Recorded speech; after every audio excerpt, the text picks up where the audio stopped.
இந்தியாவுக்கு வந்து இந்தியாவில் ஒரு டெஸ்ட் டீம் வந்து சவால் கொடுக்குறாங்க அப்படின்னா கடைசியாக ஸ்டீவ் ஸ்மித்தோட கேப்டன்ஸில் வேர்ல்டு கவர்ஸ்க்கு ட்ரோஃபியில் இந்தூரில் கொடுத்தாங்க. அதுக்கப்புறம் அகமதாபாத்தில் ட்ரா பண்ணிட்டு போனாங்க.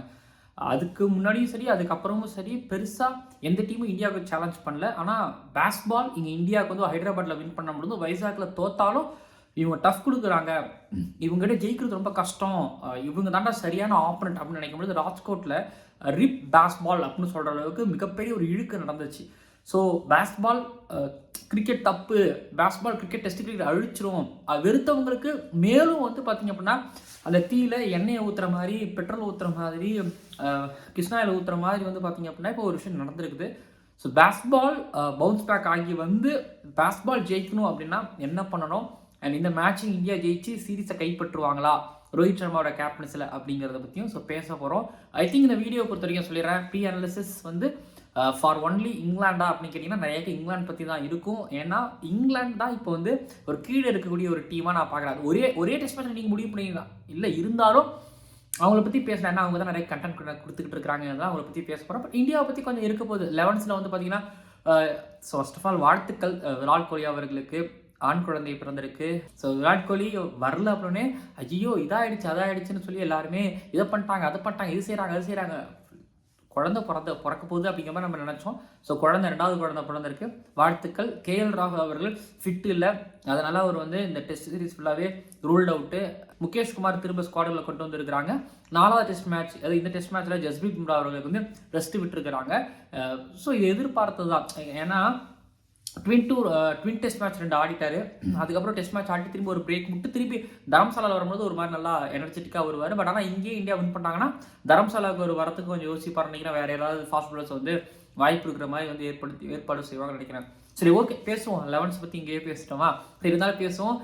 லேடிஸ் அண்ட் ஜென்டில்மேன், இந்த ICC world test championship 2025 England tour of India 2024 ராஞ்சியில் நடக்கக்கூடிய India versus England 4th test மேட்சோட analysis, pre analysis and fantasy predictions பார்க்க வந்துருக்கிறீங்க. இப்போ நான் எங்கே இருக்கிறேன் அப்படின்னா ராஞ்சிக்கு நான் வந்துட்டேன். ஒவ்வொரு வாரமும் ஒரு இடம் அப்படிங்கிற மாதிரி நான் நாடோடி மாதிரி, கிரிக்கெட் நாடோடி மாதிரி வாழ்ந்துக்கிட்டு இருக்கேன். சரி, ஓகே, சொந்த காலம் எதுக்கு. முதல்ல ராஞ்சியோட pitch report, weather report and toss report பொறுத்த வரைக்கும் சிம்பிளாக எடுத்து சொல்லிடுறேன். இது வரைக்கும் வைசாக் ஹைதராபாத்தில் நீங்கள் என்ன பார்த்தீங்க, மொதல் 2 நாள் இல்லை 2 நாள் வரைக்கும் பேட்டிங் பேரடைஸாக இருந்தது. டாஸ் ரொம்ப இம்பார்ட்டன்ட். எந்த டீம் டாஸ் வின் பண்ணி ஃபஸ்ட்டு பேட்டிங் இருக்காங்களோ அந்த டீம் தான் ஸோ ஜெயிப்பாங்க அப்படிங்கிற மாதிரி தான் இருந்துச்சு. ஸோ அதே தான் சொல்கிறேன், இங்கே பிச்சை பொறுத்த வரைக்கும் மொதல் 1.5 நாள் 2 நாள் ஓகேங்களா, அது வரைக்கும் பேட்டிங் பேரடைஸ். அதுக்கப்புறம் வந்து பார்த்திங்க அப்படின்னா ஸோ யூஸ்வலாக டேர்ன் ஆகுது. ஆனால் இங்கே எனக்கு கண்டிப்பாக சொல்கிறேன், ராஞ்சி பொறுத்த வரைக்கும் எனக்கு ஒரு குழப்பம் இருக்குது. ஏன்னா இங்கே ஷமியும் உமேஷ் யாதவும் 2019 சூப்பராக பவுல் பண்ணி விக்கெட் எடுத்தாங்க. But first innings Ashwin 7 wicket இங்கே எடுத்தார் நினைக்கிறேன், ஐம் நாட் ராங். ஸோ இதுக்கு முன்னாடி ஆஸ்திரேலியா அங்கே வந்தாங்க, அப்போது ஸ்மித் ஒரு 300 பால் பேட் பண்ணார். அதுக்கப்புறம் வந்து சத்தீஸ்வர் புஜாரா 500 பால் பேட் பண்ணாங்க. அதுக்கப்புறம் இன்னொரு 6-7 விக்கெட் எடுத்தால் லாஸ்ட் நாளில் வின்னு, லாஸ்ட் நாள் திரும்பின்னு நினைக்கும் போது பீட்டர் ஹேண்ட்ஸுக்கு அப்புறம் மேக்ஸ்வெல் சேர்ந்து ஆஸ்திரேலியாவை காப்பாற்றுவாங்க.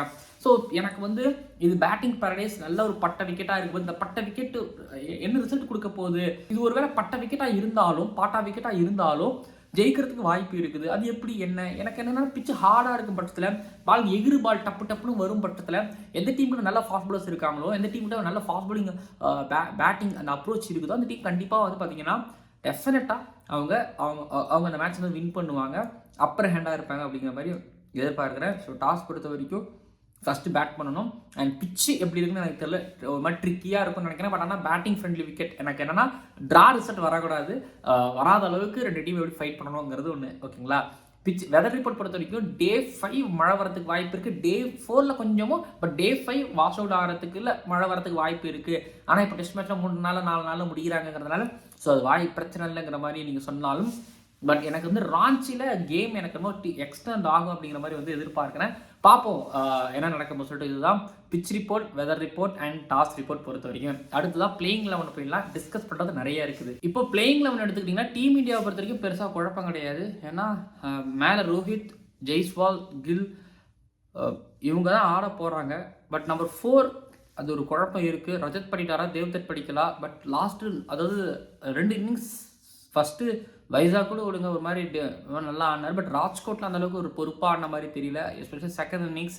ஸோ ரஜத் படிடாருக்கு ஒரு சான்ஸ் கொடுப்பாங்க. ஐ திங்க் இந்த சீரிஸ் வரைக்கும் சான்ஸ் கொடுப்பாங்க அப்படின்னு நான் நினைக்கிறேன். தேவ்தத் படிக்கல ஒரு டாப் ஆர்டரில் ஆடுறவர், அவர் மிடில் ஆர்டரில் வந்து எனக்கு ஆடுறது எனக்கு பெருசாக உடன்பாடு கிடையாது. நான் அதனால் வந்து இப்படி இதுவே பண்ணலாம். இங்கே சர்ஃப்ராஸ் நம்பர் 5க்கு அனுப்பிட்டு 6ல் நீங்கள் ஜடேஜா அப்படின்னா 7ல் வந்து ரெண்டு சிங் நீங்கள் ஸ்குவாடில் அவர் கிடையாது. ஸோ அந்த மாதிரி போகணுன்னா போகலாம் அப்படிங்கிறது என்னோட தனிப்பட்ட ஒரு கருத்து. ரஜத் படிடார், சர்ஃப்ராஸ், ரின்கு சிங் இது பெட்டராக இருக்குமோ? இல்லைனா விஜய் சங்கர் நல்லா தான் ஆடிட்டு இருக்காரு, ஷிவம் துபே பெட்டராக தான் ஆடிட்டு இருக்காரு, இந்திரஜித் நல்லா ஆடிட்டு இருக்காரு அந்த பொசிஷனில். ஸோ இந்திரஜித்தை உடனே கால் அப் பண்ணலாம். ஆனால் அவருக்கு இப்போ தமிழ்நாடுக்காக மேட்ச் இருக்குங்கிறதுனால மேபி கால் அப் பண்ணியிருக்க மாட்டாங்கன்னு நினைக்கிறேன். நாட் ராங், எனக்கு தெரியல. பட் ஆனால் எனக்கு அந்த நம்பர் 4ல் மட்டும் ஒரு புனிமானம் இல்லாமல் இருந்துகிட்டு இருக்கு. ஸோ ஆஸ் யூஷுவல் கீழே வந்து பார்த்தீங்கன்னா சிராஜ் கூட யார் இருப்பா, ஆகாஷ் தீப்பா இல்லைனா வந்து பார்த்தீங்க அப்படின்னா முகேஷா, 2 பெங்கால் ஃபாஸ்ட் பாலர்ஸ் இருக்காங்க. நியூ பால் இவங்க கூட யார் ஷேர் பண்ணிக்க போகிறாங்க சிராஜ் கூட. ஸோ ஆகாஷ் தீப்பு இல்லை முகேஷ்க்கு வந்து பார்த்தீங்கன்னா ஒரு லாங் ரன் கொடுத்து பார்ப்பாங்களோ, ஒரு சான்ஸ் கொடுத்து பார்ப்பாங்களோ. ஆகாஷ் தீப் நான் பார்க்கும்போது ரெட் பால் நல்லா பவுல் பண்ணியிருக்காரு. இப்போ இங்கிலாந்து ஏக்கு அகேன்ஸ்டாகவும் நல்லா பண்ணியிருக்காரு. ஐ மீன் இங்கிலாந்து லைன்ஸ்க்கு அகேன்ஸ்டாக நல்லா பண்ணியிருக்காரு. ரஞ்சி ட்ரோஃபி பீகாருக்கு அகேன்ஸ்டாக வந்து பார்த்தீங்கன்னா 10 விக்கெட்ஸ் ஹவுலாக எடுத்துருக்காரு. ஓகே, பட் என்ன நினைக்கிறேன் அப்படின்னா முகேஷுக்கு ஒரு லாங் ரன், ஸோ இன்கன்சிஸ்டண்டாக நம்ம மேட்ச் கொடுக்குறத தாண்டி கன்சிஸ்டண்டாக கொடுத்து பார்ப்போம், இந்த கண்டிஷனில் கொடுத்து பார்ப்போங்கிற மாதிரி ஸோ கொடுக்கறதுக்கு வாய்ப்பு இருக்குன்னு நான் நினைக்கிறேன்.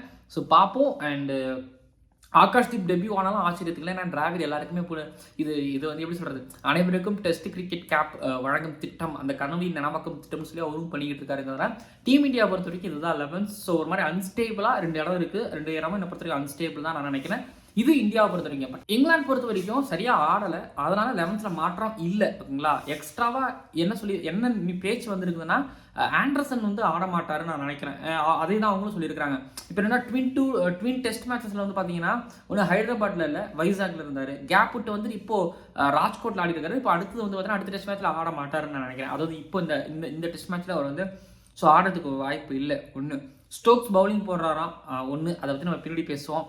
அதுக்கப்புறம் டாம் ஹார்ட்லி, ஓலி ராபின்சன் உள்ள என்ட்ரு ஆகிற மாதிரி வந்து கேள்விப்பட முடியுது. என்ட்ரி ஆகி தான் ஆகணும். ஏன்னா ஆண்டர்சன் போகிறாரு அப்படின்னா உட்டு வெளியில் போவார், இல்லை உட்டு இருக்கும் பட்சத்தில் பஷீரால் உள்ளே என்ட்ரு ஆக முடியாது. பட் ராபின்சன் இருப்பார். அண்ட் எனக்கு பஷீரா உட்டான்னு தெரியல. இந்த பிச்சில் வந்து எனக்கு ஃபாஸ்ட் பாலராக இருந்தாலும் சரி, ஸ்பின்னராக இருந்தாலும் சரி, பட் உட்டு ஆட வைக்கிறதுல எனக்கு உடன்பாடு இருக்குது. ஒரு எக்ஸ்ட்ரா ஸ்பின்னரோட ஒரு உட்டோட போனால் பெட்டராக இருக்கும்னு நான் நினைக்கிறேன். பட் இதுதான் வந்து பார்த்தீங்க அப்படின்னா ஸோ இங்கிலாண்டோட 11. ஒரு நீங்கள் சொல்லலாம் டேன் லாரன்ஸ் உள்ள எனக்கு தெரிஞ்சு ஒரு பேட்டிங் அட்டாக் இருக்கக்கூடிய ஸ்பேர் பேட்டர் அப்படின்னா எக்ஸ்ட்ராவாக ஒரு பேட்டர்னா அது டேன் லாரன்ஸ் தான். யாருக்கு பதிலாக அவர் எடுக்க முடியும்? ரூட்டு சரியாக இல்லைங்க, ரூட்டுக்கு பதிலாக இல்லை பேட்ஸ்மேனுக்கு பதிலாக வாய்ப்பு இல்லை. பஸ்ஸு சொல்லிட்டாரு, அப்பா இப்படி தான்ப்பா என் டீம், இந்த பிளேயர்ஸ் தான்ப்பா ஆடுவாங்க, நம்பிக்கை இருக்கும்போது பவுன்ஸ் பேக் ஆகி வருவாங்கப்பாங்கிற மாதிரி அவர் சொல்லிட்டார். ஸோ இதுதான் வந்து பார்த்தீங்கன்னா இங்கிலாண்டோட 11th பொறுத்த வரைக்கும். இப்போ பேட்டில் நேருக்கு நேரம் எடுத்துக்கிட்டிங்க அப்படின்னா இந்தியாவை பொறுத்த வரைக்கும் பிரச்சனை கிடையாது. ஏன்னா ரோஹித் அடிக்க ஆரம்பிச்சிட்டாரு. ஜெய்ஸ்வால் வந்து ஒரு 100 இந்த சீரிஸ் ஃபுல்லாக கன்சிஸ்டண்ட்டாக இருந்துகிட்டு இருக்காரு. ஸோ கில்லு வந்து ஒரு டிசர்வ் 100 மிஸ் பண்ணாரு. பட் ஆனால் ஆல்ரெடி ஒரு 100 அடிச்சிருக்காரு. ஸோ கில்லோட கன்சிஸ்டன்சி, ஜெய்ஸ்வாலோட கன்சிஸ்டன்சி அண்ட் ரஜத் படிடார் பற்றி நம்ம பேசியிருந்தோம். அதுக்கப்புறம் சர்ஃப்ராஸ் அன்னைக்கு ஜடேஜா நல்லா ப்ளே பண்ணார். ஸோ இப்போவும் சொல்கிறேன், இந்த பிச்சை பொறுத்த வரைக்கும் அடிச்சு கும்முன்னு இப்போது நான் ஆல்ரெடி டாஸை பற்றி சொல்லியிருந்தேன் இல்லையா, இந்த பிச்சில் வந்து டாஸை வின் பண்ணி இதுதான் வந்து ராஜ்கோட்டில் நடந்தது. இந்தியா டாஸை வின் பண்ணாங்க. அப்புறம் ஒரு பார்ட்னர்ஷிப் ஒன்று கிடச்சிது. பட் ஒரு பார்ட்னர்ஷிப் இங்கிலாந்து அமைச்சாங்க, திரும்ப அதுக்கப்புறம் சரிஞ்சாங்க. இப்போ அதே மாதிரியே வந்து பார்த்தீங்கன்னா யோசிச்சு பாருங்களேன். இப்போ இந்தியாவோ இல்லை எந்த டீமோ ஃபஸ்ட்டு டாஸை வின் பண்ணுறாங்க. அண்ட் அவங்கள ஃபாஸ்ட் பாலர் சூப்பராக அடித்து குத்தி ஏற்றி ஒரு எட்ஜெல்லாம் எடுக்க வச்சு இன்சைட் எட்ஜெல்லாம் எடுக்க வச்சு போல்டாகி ரன் அவுட்டாக நடந்து ஸோ ஃபஸ்ட் நாளில் ஒரு சின்ன ஸ்கோரில் சுருட்டி விழுந்ததுக்கப்புறம் திரும்ப வந்து பார்த்தீங்க அப்படின்னா செகண்ட் இன்னிங்ஸில் வந்து அண்ட் ஒரு பெரிய ஒரு லீடு எடுத்து தேர்ட் இன்னிங்ஸில் வந்து பார்த்தீங்கன்னா திரும்ப விட்ட தப்ப திரும்ப திருத்திக்கிற அளவுக்கு விக்கெட் கை கொடுக்கணும், அங்கே தான் மாட்டுவாங்க. ஸோ முழுக்க முதல் 2 நாளில் 2 டீம் எவ்வளோ ரன்கள் அடிக்கிறாங்களோ அது ரொம்ப முக்கியம். இப்போ இந்தியாவை பொறுத்த வரைக்கும் நான் தான் சொல்ல வந்தேன், இந்தியாவை பொறுத்த வரைக்கும் பாசிட்டிவாக இருக்கிறாங்க, எல்லோரும் நல்லா ஆடுறாங்க. ஆனால் அன்னைக்கு வந்து பார்த்தீங்கன்னா ரோஹித் ஜடேஜாவோட பார்ட்னர்ஷிப் இருந்துச்சு. பட் அது இல்லை அப்படின்னா ஓகேங்களா, அதில் யாராவது ஒருத்தவங்க சரிக்கிருந்தாங்க அப்படின்னா ஸ்கோர் ரொம்ப கம்மியாக வந்திருக்கும். ஸோ இந்தியாவை பொறுத்த வரைக்கும் நீங்கள் லுக்ஸ் செட்டில்டு மாதிரி இருக்கலாம். பட் ஆனால் இந்தியாவிலையும் ஓட்டை இருக்குது பேட்டிங் பொறுத்த வரைக்கும் அப்படிங்கிற மாதிரி நான் நினைக்கிறேன். பவுலிங் பொறுத்த வரைக்கும் வந்து குல்தீப், அஸ்வின், ஜடேஜா இவங்க எல்லாருமே கன்சிஸ்டண்டாக ஒரு எண்டை பிடிச்சி 10 ஓவர் கன்சிஸ்டண்டாக போனாங்கன்னா அது போட செய்வாங்க. பட் சிராஜ் கூட முகேஷ்குமார் தான் வாய்ப்பு கொடுப்பாங்க. முகேஷ்குமார் எடுத்துகிட்டு போகிறதே பெட்டர்னு நான் நினைக்கிறேன். இது ஒரு பக்கம். இங்கிலாந்து பொறுத்த வரைக்கும் என்னன்னா, இந்தியா எந்த அளவுக்கு ஒரு பாசிட்டிவான சைடாக இருக்காங்களோ அதை விட மோசமான ஒரு நெகட்டிவ் சைடாக இங்கிலாந்து இருக்கிறாங்க. ஜாக் ராலி, பென் டக்கட் ஓகேங்களா. ஸோ இவங்களோட ஃபார்முலா நான் சொல்லிக்கிறேன். அதுக்கப்புறம் மற்றது பேசுவோம். என்ன ஃபார்முலாவாக இருந்தால் நல்லா இருக்குன்னா, பேஸ்பால் சூப்பரான பேஸ்பால் தான், அந்த மெத்தட் தியரி சூப்பரான தியரி தான். ஆனால் என்ன பண்ணணும் நான் எதிர்பார்க்குறேன்னா, கொஞ்சம் ஃபைன் டியூன் பண்ணணும். ஓகேங்களா, முதல்ல டப்புன்னு இல்லை. ஐ திங்க் அவங்க ப்ரெஷரை உணர்ந்ததை நான் பார்க்க முடிஞ்சது. அந்த 500 ரன்னு வரும்பொழுது அவங்க நம்மளோட அடிச்ச கேம் எடுத்துகிட்டு போகலாமா, இல்லை ஸ்லோவாக போகலாமா? ஸோ தப்பே கிடையாது, பிரச்சனையே கிடையாது. ஓகேங்களா, ஸ்லோவாகிறது பிரச்சனை கிடையாது. பென் டக்கெட்டும் ஜாக் ராலியும் ஒரு பெரிய ஸ்கோர், அதாவது 150 குயிக்காக அடிச்சு கொடுத்ததுக்கப்புறம் ஏர்லி போப் அண்ட் அதுக்கப்புறம் வரவங்க ரோல் அங்கே எக்ஸ்சேஞ்ச் ஆல்ரெடி பண்ணிப்பாங்க. நீ ஆங்கர் ரோல் ஆடு, நான் அடிச்சிடறேன்னு சொல்லிட்டு ஆல்ரெடி பண்ணிப்பாங்களே, அதே மாதிரி பண்ணி 200 வந்ததுக்கப்புறம் 150+ வந்ததுக்கப்புறம் அதை அழகாக தள்ளிட்டு 250 எடுத்து போயிட்டு அதுக்கப்புறம் பேஸ்பால் ஆடணும். பேஸ்பால் ஒரு பேரஷோ, ஸ்டோக்ஸு, ரொம்ப நாள் செட்டிலான ஒரு போப்போ இல்லை ரூட்டோ இருந்தாங்கன்னா அவங்க பேஸ்பால் ஆடணும். ஸோ இந்த மெத்தடை பயன்படுத்துனாங்கன்னா டெஃபினட்டாக அவங்களால ஒரு பெரிய ஸ்கோர் அடிக்க முடியும். ஆனால் ஆரம்பத்தில் இந்த அடிப்பேன் அப்படின்னு போனால் உங்களுக்கே தெரியுது, ஒரு 400 பெருசாக தாண்ட மாட்டுறாங்க. ஒரு தடவை தாண்டாங்கன்னு நினைக்கிறேன் ஹைதராபாத்தில். மற்றபடி பார்த்தீங்க அப்படின்னா தோல்வி கிடைக்கிறது பெருசாக சர்ப்ரைஸ் கிடையாது. பட் கொஞ்சம் லைட்டாக ஃபைன் டியூன் பண்ணணும் அப்படின்னு எதிர்பார்க்கப்படுது அவங்கள பொறுத்த வரைக்குமே. பட் இன்னொரு விஷயத்த பேசணும் அப்படின்னா, போப், ரூட், பேஷோ, ஸ்டோக்ஸ், பென் ஃபோக்ஸ் இத்தனை பேர் சரியாக ப்ளே பண்ணலை. ஆனால் பிரெண்டன் மெக்கலம் என்ன சொல்கிறாருன்னா, ரூட்டு பக்கம் தான் நிற்கிறாரு, பேஷோ பக்கம் தான் நிற்கிறாரு, பேஷோ திரும்ப வருவார் அப்படிங்கிற மாதிரி சொல்லியிருக்கிறாரு. ஸோ அதை தான் ஒரு கோச்சுக்கிட்ட வந்து நல்ல பாசிட்டிவான வேர்ட்ஸ் ஒரு பக்கம் வருது. இன்னொரு பக்கம் பார்த்தீங்க அப்படின்னா, பவுலிங் ரூட் அந்தளவுக்கு எஃபெக்டிவாக இல்லை, டாம் ஹார்ட்லி அந்தளவுக்கு எஃபெக்டிவாக இல்லை, அதுக்கப்புறம் ரேஹன் அகமதும் அந்தளவுக்கு பெருசாக எஃபெக்டிவாக இல்லை. லாஸ்ட் மேட்ச்லாம் பார்க்கும்போது ரூட்டு 2 மேட்ச் சரியாக ப்ளே பண்ணலங்கிறதே பேட் அண்ட் பால் கான்ட்ரிபியூஷனில் தெரியுது. ஒருத்தர் பேட்டிங் சரியாக பண்ணலாம்னு வச்சிங்களேன், பவுலிங்கில் பிரச்சனை வரும். பவுலிங் சரியாக பண்ணலாம், நம்பிக்கையை விட்டு பேட்டிங்கில் பெருசாக தப்பாங்களேன். இங்கே அதுதான் நடந்துகிட்டு இருக்கு அப்படின்னு நான் நினைக்கிறேன் ஒன்று. ஆனால் ஓலி ராபின்சன் வந்தார்னா அவருக்கு எக்கச்சக்கமான வேலை இருக்குது. ஓகேங்களா, ஓலி ராபின்சன் வந்தார்னா கூட மேபி எனக்கு தெரிஞ்ச உட்டு இங்கே தேவைப்படுறது. ஸோ நியூ பால் கொஞ்சம் பிச்சு ஹார்டாக இருக்குது, ஃப்ரெஷ்ஷாக இருக்கும்போது அடித்து குப்புன்னு ஏற்றி மேபி ஜெயிக்கலாம். லைன் லெங்க்த்தில் போட்டு ஜெயிக்கலாம், லெங்க்த்தை மாற்றி போட்டு ஜெயிக்கலாம். ஆனால் இதெல்லாம் செய்ய வேண்டியது நடக்கணும்னா பென் ஸ்டோக்ஸ் டாஸை வின் பண்ணி முதல்ல பேட்டிங் எடுக்கணும். ஓகேங்களா, இங்கிலாந்து பொறுத்த வரைக்கும் அவங்களால 550 அசால்ட்டாக அவங்களால அடிக்க முடியும். ஆனால் சின்ன ஃபைன் டியூன் பண்ணணும். வழக்கமான இந்த ஆங்கர் ரோலை கொஞ்சம் லைட்டாக மாற்றி பயன்படுத்தாங்கன்னா பெரிய ஸ்கோர் அடிக்க முடியும், இந்தியாவை அவங்களால பீட் பண்ண முடியும். பட் ஆனால் நான் திரும்ப சொல்கிறேன், இந்தியாவை பொறுத்த வரைக்கும் இந்த யங்ஸ்டர்ஸ் ஆடுற ஒரு கேம் வேறு மாதிரி இருக்குது. அண்ட் எஸ்பெஷலி துருவ் ஜுவலோட ஒரு பொறுமையோ, சர்ஃப்ராஸோட ஒரு அதிரடி ஆட்டமோ, கில்லு ஒரு பெரிய பையன் மாதிரி ஒரு மெச்சூர்டான ஒரு கேமோ, அண்ட் ஜெய்ஸ்வால் ஒரு பிளேயர் ஜெய்ஸ்வாலாக பார்க்குறதுமே பார்த்தீங்கன்னா நல்லா இருக்குது. ஓகேங்களா, இப்போ இந்தியாவை ஜெயிக்கிறது இப்போதைக்கு சாதாரண விஷயம் கிடையாது. நான் பாப்பா என்ன பண்ணுறாங்க சார். பட் இந்தியா 43% தான சான்சஸ் இருக்குது, அண்ட் 38% இங்கிலாந்து ஜெயிக்கிறதான சான்சஸ் இருக்குது. அண்ட் பார்ப்போம். அடுத்ததாக இந்த ராஞ்சி மேட்சோட ஃபேண்டசி ரன் ப்ரெடிக்ஷன் பொறுத்த வரைக்கும் மழை 5ஆவது நாள் தான் வரும்னு சொல்லியிருக்கோம். அதனால் பார்த்தீங்க அப்படின்னா பெருசாக நம்மளுக்கு எந்த விதமான பாதிப்பும் வராதுன்னு நினைக்கிறேன் ஒன்று. அதுக்கப்புறம் நான் பிச்சு இப்போ நிறைய பேசியிருக்கேன், பிச்சு பட்டா விக்கெட்டாக இருக்கும், டாஸ் ரொம்ப முக்கியம்னு சொல்லிட்டு. திரும்ப சொல்லிடுறேன், பிச்சு பட்டா விக்கெட்டாக இருக்குது, டாஸ் வின் பண்ணி முதல்ல பேட்டிங் எடுக்கிறாங்கன்னா அங்கே பார்த்தீங்கன்னா கொஞ்சம் நியூ பால் பவுலர்ஸையும் எடுத்துக்கோங்க, அவங்க எளியாக விக்கெட் எடுக்க வாய்ப்பு இருக்குது. அதுக்கப்புறம் நல்லா ஸ்கோர் பண்ணக்கூடிய டெஃபினட்டாக உங்களுக்கு தெரியும் இவங்களை எடுத்தால் வரும்னு. அவங்கள தான் நான் சஜஸ்ட் பண்ண போகிறேன். நான் சஜஸ்ட் பண்ணுறது என்னன்னா, டாஸை வின் பண்ணி ஃபஸ்ட்டு பேட்டிங் எடுக்கிறது தான் நல்லது, பேட்டிங் பேரடைஸ். ஆனால் கொஞ்சம் அவங்க டீம்லேருந்து நியூ பால் பவுலர்ஸ் எடுத்தீங்க அப்படின்னா ஒரு ரோஹித்தோட விக்கெட்டோ இல்லை கில்லோட விக்கெட்டோ இல்லை நமக்கு சிரா இல்லைனா பென் டக்கரோட விக்கெட்டோ ஜாக்கரோட விக்கெட்டோ கிடைக்கிறதுக்கு வாய்ப்பு இருக்குது அப்படின்னு எனக்கு ஓரளவு ஒரு நம்பிக்கை இருக்குது. பார்த்துக்கோங்க, இப்படி எடுங்க. பட் பிச் பொறுத்த வரைக்கும் பேட்டிங் ஃப்ரெண்ட்லி விக்கெட்டாக தான் இருக்குங்கிறதுனால நான் Rohit, Stokes, Jaiswal, Ben Duckett, Pope, கில்லை செலக்ட் பண்ணியிருக்கேன். இத்தனை பேட்டர்ஸ் ஆனால் நான் செலக்ட் பண்ணியிருக்கிறேன். மேலே பென் ஃபோக்ஸனோட விக்கெட் கீப்பராகவும் இருப்பார். ஆல்ரவுண்டர் பொறுத்த வரைக்கும் ஜடேஜா, அஸ்வின், ரூட், குல்தீப் யாதவ் பிக்கப் பண்ணிக்கிறேன். அண்ட் பவுலிங் பொறுத்த வரைக்கும் பார்த்தீங்க அப்படின்னா எனக்கு சில தாட்ஸ் மைண்டில் ஓடிக்கிட்டே இருந்தது, எடுக்கலாமா, யார் எடுக்கலாம், சிராஜ் எடுக்கலாமா அப்படின்னு சொல்லிட்டு. இதுதான் பார்த்தீங்கன்னா என்னோடய டீம் எடுத்திருக்கிறேன். ஆனால் உங்களுக்கு ஆப்ஷன்ஸ் நான் உங்களுக்கு தரேன். என்னென்னா நீங்கள் குல்தீப்பை எடுக்கணும் அப்படின்னு ஆசைப்படுறீங்கன்னா ஓகே. பட் இல்லைப்பா, நான் சிராஜ் அண்ட் கில் யாராவது ஒருத்தவங்களை டீம்களை கொண்டு வந்தேன்னா எனக்கு காம்பினேஷன் ஓரளவு ஐ திங்க் கிடச்சிடும் அப்படிங்கிற மாதிரி நீங்கள் யோசிச்சிங்க அப்படின்னாலும் பார்த்துக்கோங்க. பட் ஆப்ஷன்ஸ் தராங்க. எனக்கு ரேஹன் அகமதோட பவுலிங் ரொம்ப பிடிக்கும். But Rehan Ahmed last time மேட்சாக சரியாக விக்கெட் எடுக்கிறது இல்லை. ஆனால் மேபி இங்கே ஜார்க்கண்டில் அவருக்கு ஒரு வேளை சாயில் ஓரளவு கொஞ்சம் பொழந்து அவருக்கு வாய்ப்பு கிடைக்கிறதுக்கு மேபி விக்கெட் கிடைக்கிறது வாய்ப்பு இருக்குது. ஓகேங்களா, பென் ஃபோக்ஸா, பேஷோவா, துருவ் ஜுவல் அப்படின்னா எனக்கு பென் ஃபோக்ஸ் கொஞ்சம் ஃபீல்டிங் நல்லா பண்ணுறாரு.